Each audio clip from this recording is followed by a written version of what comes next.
तो बेटा ये लास्ट क्लास होगी हमारी काइनेटिक थ्योरी ऑफ गैसेस की।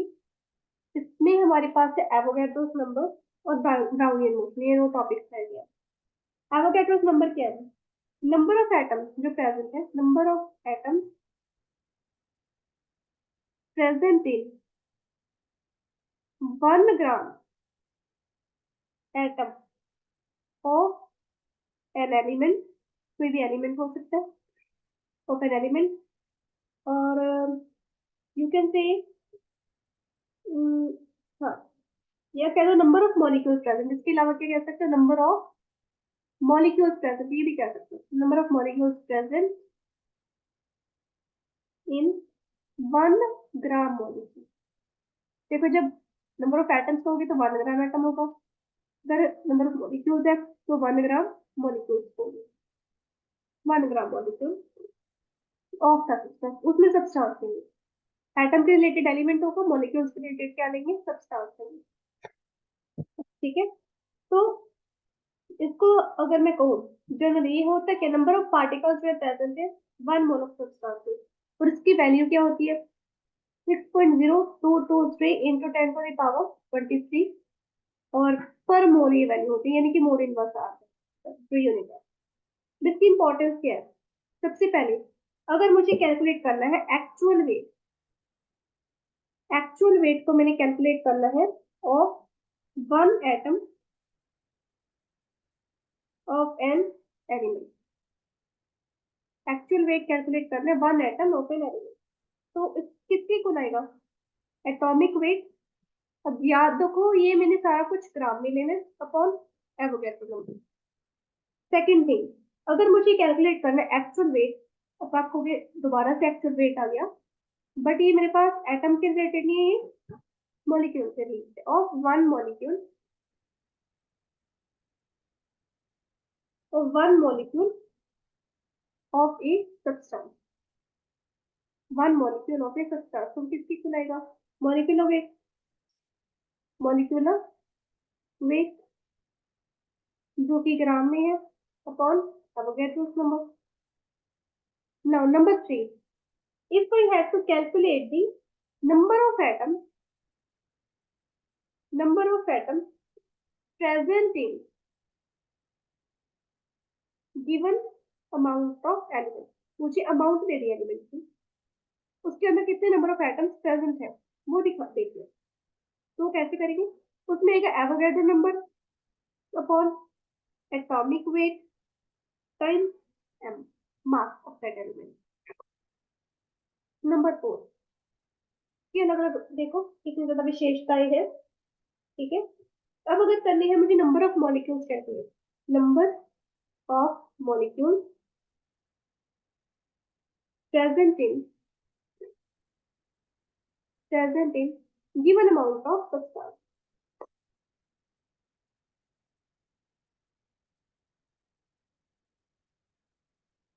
तो अब इसमें क्या आएगा? 50 को लाएगा Avogadro's number upon molecular weight, यानी कि सारी टर्म इनवर्स हो जाएगी, इसमें इनवर्स होगी, ये वाली टर्म इसमें इनवर्स होगी, इनटू एम होगी, इसमें ये इनवर्स हो जाएगी, इनटू एम हो जाएगा, मॉलिक्यूलर वेट टाइम्स एम। अब फिफ्थ वाली डिफरेंट है, देखो कैलकुलेट करना है number of molecules present in given volume of gas, number of molecules, number of molecules present in given volume of gas at STP लेंगे, STP यानी कि volume होगी 22.4 लीटर ऑफ एवरी गैस, उसमें Avogadro number of molecules होंगे। तो मैं कह दूंगी number of molecules present in V litres of gas at STP कितना आएगा? V litres of gas at STP कितना आएगा? एवोगैड्रो नंबर, ऑब्वियस सी बात है, अपॉन 22.4 जो मेरे पास STP की वॉल्यूम होती है, टाइम्स जो मुझे गिवन अमाउंट ऑफ वॉल्यूम है वो प्रेजेंट होगा, मुझे पता है ये आ जाएगा। ठीक है, तो ये मेरे पास एवोगैड्रो नंबर आ गया। अब एक छोटा सा क्वेश्चन देखते हैं, बड़ा इंपॉर्टेंट क्वेश्चन है। मेरे पास डेंसिटी ऑफ वाटर दी गई है 1000 किलोग्राम पर metre cube, density of water vapour, ये वाटर की है, वाटर वेपर, वाटर वेपर, ठीक है, कितनी आई? अब देखो ये आई 0.6 किलोग्राम पर मीटर क्यूब, कब आई? जब इसका 100 डिग्री सेल्सियस टेम्परेचर था और 1 एटमॉस्फेरिक प्रेशर, तब आई इसकी वाटर वेपर की डेंसिटी इतनी। तो जो वॉल्यूम है मॉलिक्यूल की, अगर मैं इसको मल्टीप्लाई कर दूं तो दी total number, volume of molecule को मल्टीप्लाई कर दिया जाए बाय द टोटल नंबर, उससे हमें क्या पता चलता है? मॉलिक्यूलर वॉल्यूम पता चलता है। मॉलिक्यूलर वॉल्यूम क्या है? अब क्वेश्चन में ये चीज गिवन है, तो मॉलिक्यूलर वॉल्यूम क्या है? Volume of A molecule, volume of A molecule multiplied by the total number, कितने नंबर ऑफ मॉलिक्यूल्स है, ठीक है, उससे मुझे मॉलिक्यूलर वॉल्यूम पता चलती है। तो मुझे रेशियो फाइंड आउट करनी है, एस्टिमेट करनी है of molecular volume to the volume occupied by the water vapour under these condition, यानी कि वाटर वेपर ने कितनी वॉल्यूम जो है ऑक्यूपाई कर ली अंडर दिस कंडीशन, और उसकी रेशियो किसके साथ निकालनी है? मॉलिक्यूलर वॉल्यूम के साथ। तो वॉल्यूम क्या होता है? Mass upon density, that means it is inversely proportional to density. Water के लिए तो हम बड़ी आसानी से कह सकते हैं, तो जो रेशियो होगी कैसे आएगी? Ratio of molecular volume to the total number of total volume of water vapour, क्या है? रेशियो ऑफ, किसके ले रहे हैं? Molecular molecular volume to the total volume of water vapour, water vapour उसको मैं डेंसिटी के टर्म्स में ले सकती हूँ, सिंस इनवर्सली प्रोपोर्शनल है तो वाटर वेपर की डेंसिटी ऊपर आएगी, डेंसिटी ऑफ वाटर वेपर, क्योंकि मेरे पास क्या मॉलिक्यूलर वॉल्यूम है, चलो इसको मैं ऐसे लिख देती हूँ, molecular volume upon total volume, total volume of water vapour, ऐसे लिखती हूँ, ठीक है। तो मेरे पास क्या आएगी, इसको सारे सारे को डेट करो, ये नहीं लिखती, ठीक है, इसको आपको मैथमेटिकल टर्म्स में लिख के देती हूँ, थ्योरेटिकली लिखते हैं। सिंस इनवर्सली प्रोपोर्शनल है तो वाटर वॉल्यूम, वाटर वेपर की पता ही ऊपर चली जाएगी, इसकी density, density of water vapour, और मॉलिक्यूलर वॉल्यूम, मॉलिक्यूलर वॉल्यूम किसकी है? वाटर की है, तो डेंसिटी ऑफ वाटर, इस तरह से आ गया। इसकी कितनी है? 0.6, इसकी कितनी है? 1000, इसको सॉल्व कर दो, कितनी आ जाएगी? 6 इंटू 10⁻⁻4, ये मेरे पास रेशो आ जाएगी, ठीक है। इसके अलावा अभी हमारे पास एक और टॉपिक है, that is Brownian motion. Brownian motion देखते हैं हम, ब्राउनियन मोशन, शायद आपने ये पहले पढ़ा भी हो। 1827 में क्या होता है, स्कॉटिश बॉटनिस्ट थे रॉबर्ट ब्राउन, एक्चुअल में वो पोलन ग्रेन्स जो होते हैं ना फ्लावर्स के ऊपर, छोटे छोटे पोलन ग्रेन्स, उनको एग्जामिन कर रहे थे। क्या किया उन्होंने? फ्लावर को ना पानी के अंदर डाल दिया, मेरे पास पानी है, इसके अंदर फ्लावर को, इस तरह से फ्लावर को, बहुत सुंदर फ्लावर बनाती हूँ मैं, मजाक नहीं उड़ा रहा, चलो एक पत्ता बड़ा हो गया, पेटल बड़ी हुई है, ठीक है। इस फ्लावर को इन्होंने क्या कर दिया, डाल दिया, और इसके अंदर ये इसके वो होते हैं ना पोलन ग्रेन्स वगैरह, वो है, ठीक है। इसको सस्पेंड कर दिया पानी के अंदर, जैसे सस्पेंड किया और उन्होंने माइक्रोस्कोप की मदद से देखा कि जो ये पोलन ग्रेन्स है कॉन्टिन्यूसली जिगजैग मोशन में, इस तरह से जिगजैग मोशन में क्या करें, भाग रहे हैं रैंडमली, जिधर भी जगह मिलेगी, इधर जाओ इधर जाओ इधर जाओ इधर जाओ, घूम घूम घूम घूमते रहो पागलों की तरह, ठीक है। तो ये क्या है, एक तरह से जिगजैग रैंडम, क्या है, इरेगुलर मोशन ही है ना, इरेगुलर मोशन है बाय सस्पेंडेड पार्टिकल्स।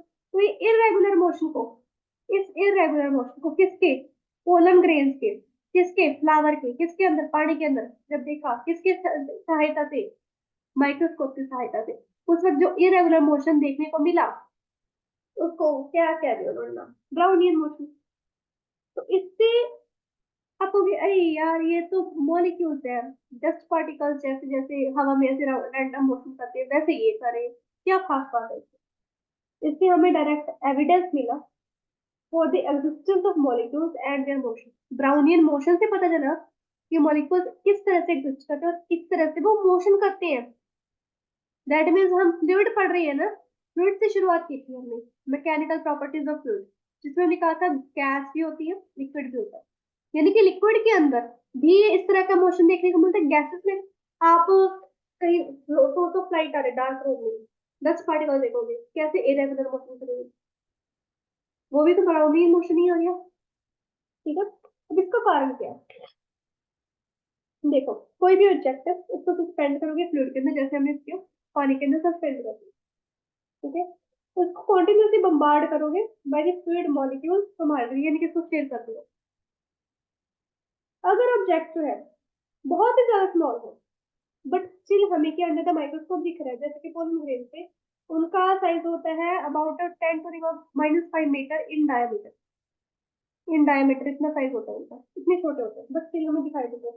जो इम्पैक्ट होता है मॉलिक्यूल्स का फ्रॉम ऑल द साइड, उससे एक अनबैलेंस फोर्स क्रिएट होती है एक पर्टिकुलर डायरेक्शन में। जैसे पार्टिकल के थोड़ा बहुत जिगजैग मोशन करने लगता है, जो मैग्नीट्यूड और डायरेक्शन है अनबैलेंस फोर्स की वो चेंज होती रहेगी, कभी इधर गई फिर इधर गई फिर इधर गई फिर इधर गई फिर इधर गई फिर इधर गई, अनबैलेंस फोर्स भी चेंज हो रही है वेलोसिटी के साथ साथ, मोशन के साथ साथ।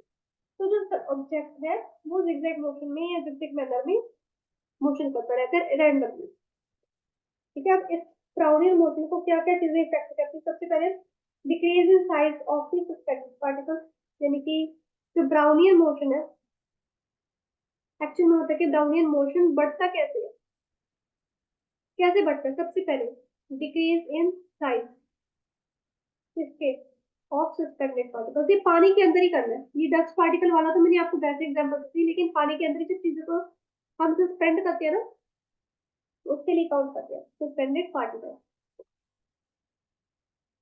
इसके अलावा ये कैसे बढ़ता है?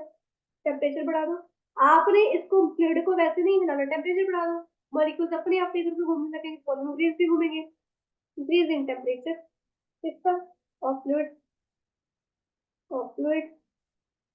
फिर आप डेंसिटी कम कर दो, डिक्रीज इन डेंसिटी किसकी, फ्लूइड की, उससे भी जो पोलन ग्रेन्स है रैंडमली मूव करेंगे, डिक्रीज इन डेंसिटी जब होगी तभी पोलन ग्रेन्स रैंडमली मूव करेंगे। ऑब्वियसली अगर डेंसिटी बहुत ज्यादा हाई होगी तो फ्लूइड क्या हो जाएगा, वो थिक हो जाएगा, थिक हो जाएगा तो वो खुद ही नहीं फ्लूइड मूव करा तो पोलन ग्रेन्स कहाँ से मूव करेंगे? डेंसिटी जितनी कम फ्लूइड उतना थिन, जितना थिन पोलन ग्रेन्स को उतनी जगह मिल रही है मूव करने के लिए। ठीक है, वही आप पोलन ग्रेन्स को शहद में डाल दो, कहाँ पे वो कहाँ पे घूमेंगे, नहीं घूमे, सस्पेंड कर दो फ्लावर को शहद के अंदर, नहीं घूम पाएंगे, बहुत थिक है वो, पानी के अंदर बड़ा इजीली मूव करता है। ठीक है, और और होता है डिक्रीज इन विस्कोसिटी, वही बात है डेंसिटी और viscosity. Decrease in viscosity, viscosity भी हमें पता चलता है कि लिक्विड कितना गाढ़ा है, कितना गाढ़ापन है लिक्विड में, जितनी कम वेलोसिटी होगी लिक्विड की या फ्लूइड की उतने ज्यादा के ब्राउनियन मोशन होगा। ठीक है, इस तरह से आपका काइनेटिक थ्योरी ऑफ गैसेस का चैप्टर खत्म होता है। इसको अच्छे से रिवाइज करो, पढ़ो, इसके क्वेश्चन सॉल्व करो, और बाकी क्वेश्चन देखो, एनसीईआरटी क्वेश्चन देखो। ठीक है, और बहुत जल्द मुझे चैप्टर का टेस्ट भी दो। ओके, नेक्स्ट चैप्टर हम स्टार्ट करेंगे ऑसिलेशन।